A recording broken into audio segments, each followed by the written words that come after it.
Well, President Trump finally debuting his tax plan yesterday. He's promising steep tax cuts for all Americans, but the plan still faces hurdles even within the president's own party. New York Congressman Peter King said, quote, any tax reform legislation must retain the state and local tax deductions. Hardworking New Yorkers must not be taxed twice. Here to weigh in, contributor to The Hill, Kristin Tate, and Democratic strategist Michael Starr Hopkins. Guys, good morning. Thanks for having us. Good morning, Cheryl. Kristin, you know what? If you're in New York, New Jersey, California, this plan does not work for you. He's not going to get support on either side, even though he was threatening that, New York congressman yesterday, Kristin. How are they going to handle this? I mean, look, getting rid of these big perks for high tax states, it levels the playing field and makes our federal tax system much more fair. I mean, why should people in Kansas be subsidizing the high tax and spend policies of a place like New York City? It makes no sense. If the people of New York don't like it, they can vote to lower their own taxes. But overall, this is a great plan. It will stimulate the economy. It will make America competitive again, and it will allow Americans to file their taxes on a postcard. So I think you'll see a broad support for this among hardworking Americans around the country. But he's not gonna, maybe not from people in high tax areas, but again, they need to lower their own taxes if they have a problem with this. These are powerful voices in Congress and in the Senate, Kristin, and if he doesn't get the support from them, he's not getting support for these packages. I think it's going to be negotiated.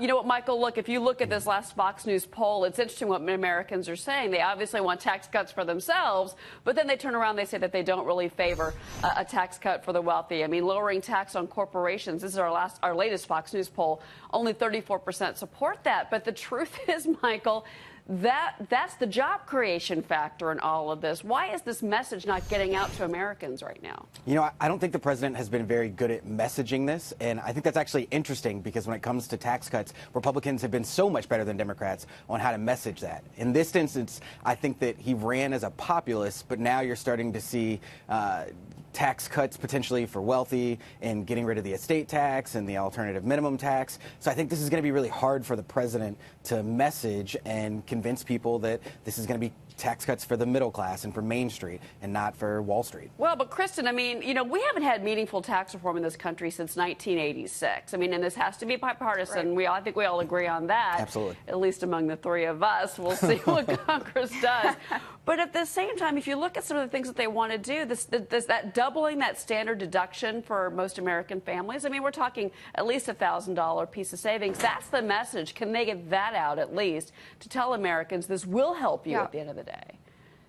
Absolutely. The way I see it, there are three major ways that this plan will help everyday Americans. The first is that it will just simplify the system, reducing 7 brackets down to 3. The second is it calls for a higher child tax credit, and again, it doubles the standard deduction, which allows you to keep more of your income tax-free. And the third, which you guys just discussed, is lowering that corporate tax rate down to 20%. Liberals love to say that, lowering corporate tax rates is a giveaway to rich corporations, and while corporations do legally pay these taxes, the costs are ultimately borne by a combination of shareholders, consumers through higher prices, and workers through lower wages. So Trump needs to get these messages out there. Also, Michael, if you look at, we know that they wanted to go down to 3 brackets, possibly a 4th. That's up for debate. But those brackets, we don't have the income levels. What income levels, Michael, do you think Democrats be comfortable with? I think this is going to be one of the big problems. The income levels in New York are going to be a lot different than the income levels in, say, Tennessee or Alabama. And so I think it's going to be hard to create brackets by only using 3 brackets. That'll make it affordable. The cost of New York, $150,000 in New York isn't going to go nearly as far, whereas $150,000 in Alabama or Mississippi is going to go so much farther. So it is going to be a really complicated system. Michael, that's because New York has imposed high taxes on themselves. Well, I mean, that's not necessarily true. But I do want to say one thing to what you said earlier. It's these liberal states like New York and California that fund a lot of the southern states. Without states like California or New York, states like Mississippi and Alabama would never be able to fund their own governments. So I think we should all be careful about how we attack liberal states. Right. Michael, Kristin, great points from both of you this morning. So much to talk about. Thank you for being with us so early. We appreciate it. Thanks so much.